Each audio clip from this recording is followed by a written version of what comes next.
जय श्री हरि। आज की कथा हमें सृष्टि की गहराई में ले जाएगी। जानिए ब्रह्मा जी की उत्पत्ति, ब्रह्मांड का आरंभ और भगवान नारायण ने उन्हें कैसे ज्ञान और दृष्टि दी। सभी कुछ अदृश्य था, कोई पृथ्वी, आकाश, जल या जीव नहीं था। केवल एक ही सत्ता थी, परम नारायण। प्रकृति, काल, गुण सब उनके अधीन निस्तब्ध थे। भगवत भाव में वर्णन आता है, जैसे सागर शांत हो पर भीतर लहरें छिपी हो, वैसे ही भगवान की चेतना सृष्टि से पहले ही विद्यमान थी। तब भगवान विष्णु योग निद्रा से उठे और उनकी नाभि से एक कमल प्रकट हुआ। उस कमल पर प्रकट हुए ब्रह्मा जी, जो सृष्टि के रचयिता हैं। परंतु जब उन्होंने चारों ओर देखा तो कुछ नहीं था, केवल अंधकार, शून्यता और जल। वे चकित और भयभीत हो गए। उन्होंने सोचा, मैं कौन हूँ, मुझे किसने उत्पन्न किया और मेरा कार्य क्या है।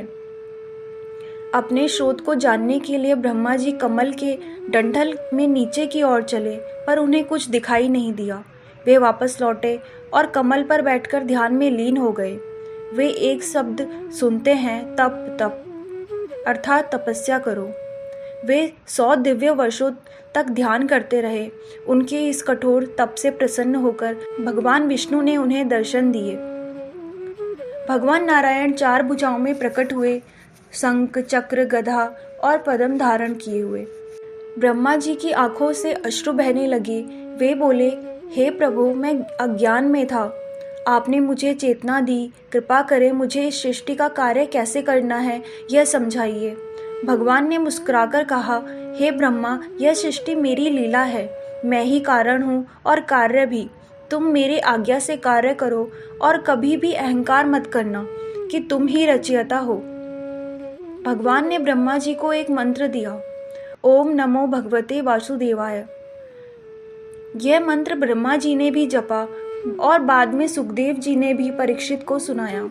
सृष्टि की शुरुआत में जब ब्रह्मा जी ने परमेश्वर से ज्ञान प्राप्त किया, तब उन्होंने सबसे पहले अपने मन से 4 संतानों को उत्पन्न किया, सनक, सनंदन, सनातन और सनत कुमार। ये चारों ही जन्म से ब्रह्मज्ञानी थे। उन्होंने संसार की मोह माया में जाने से इनकार कर दिया और प्रभु भक्ति में ही लीन हो गए। ब्रह्मा जी चिंतित हुए, उन्होंने सृष्टि को आगे बढ़ाना था। तब उन्होंने रचे स्वयंभू मनु और शतरूपा। मनु और शतरूपा केवल मनुष्य नहीं थे, वे थे आदि मानव और आदि शक्ति के प्रतीक। उनसे ही आगे चलकर मानव जाति की उत्पत्ति हुई।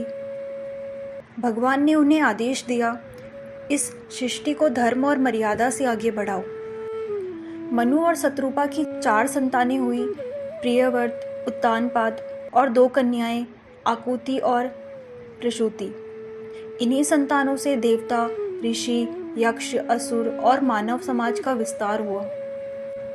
मनु ने अपनी कन्या आकुति का विवाह ऋषि रुचि से किया, जिनसे उत्पन्न हुए यज्ञ और दक्षिणा, जो साक्षात भगवान के अंश माने गए। स्वयंभू मनु केवल सृष्टि विस्तार करता नहीं थे, उन्होंने राजधर्म, नीति और मानव मर्यादा की नींव रखी। उनके राज्य में धर्म और भक्ति का राज्य था, प्रजा सुखी थी और वे स्वयं भगवान के भक्त थे। एक दिन शतरूपा ने भगवान से प्रार्थना की, हे प्रभु, अगले जन्मों में भी मुझे आपके चरणों में सेवा मिले, आप मेरे पुत्र के रूप में जन्म ले। भगवान ने वरदान दिया, तुम दोनों को अगले जन्मों में मेरी झांकी मिलेगी। और वही मनु शतरूपा आगे चलकर बने महाराज दशरथ और माता कौशल्या। भगवान श्री राम ने स्वयं उनकी गोद में जन्म लेकर उन्हें कृतार्थ किया। कल हम जानेंगे वाराह अवतार की कथा और हिरण्याक्ष राक्षस के अंत की प्रेरणादायक लीला। जय श्री कृष्ण।